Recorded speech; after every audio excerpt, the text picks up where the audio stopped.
Pen holder പോലെ sketch holder ഉണ്ടാക്കാൻ വേണ്ടി 3 വർഷമായിട്ട് എടുത്ത് വെച്ച ഒരു ബൾബ് പെട്ടിയുടെ കഥ കേട്ടോ. ബൾബ് യൂസ് ആയെങ്കിലും പെട്ടിക്കൊന്നും പറ്റിയിട്ടില്ല. ഇപ്പം നിങ്ങൾ വിചാരിക്കും 3 വർഷമൊക്കെ തള്ളി മറിച്ചിടുകയാണെന്ന്.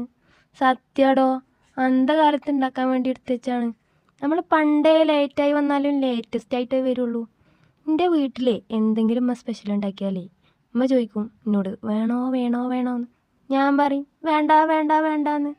ഇത് കഴിയാനാകുമ്പോൾ പോയി തിന്നുമ്പോണ്ടല്ലോ, അപ്പോൾ അതിൻ്റെ ടേസ്റ്റ് അറിയും. അപ്പം അമ്മനോട് ചോദിക്കും ഇനിയുണ്ടോ ഇനിയുണ്ടോന്ന്.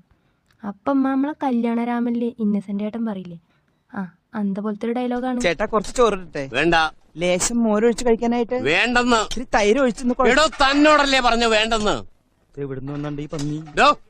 അല്ലേ കുറച്ച് ചോറിട്, തൈര് കൂട്ടി കഴിക്കാം.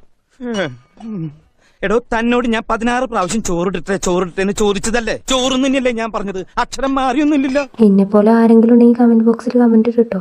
പിന്നെ സ്റ്റിക്കർ പേപ്പർ വെച്ചൊന്ന് ജസ്റ്റ് ഒന്ന് പൊഞ്ഞു കൊടുക്കണ്ട കേട്ടോ. കുറച്ച് കവായി സ്റ്റിക്കർ ഒട്ടിച്ചു കൊടുക്കുന്നുണ്ട്. അപ്പോൾ ഇഷ്ടപ്പെട്ട ലൈക്ക് ചെയ്യുക, സപ്പോർട്ട് ചെയ്യുക, സബ്സ്ക്രൈബ് ചെയ്യുക.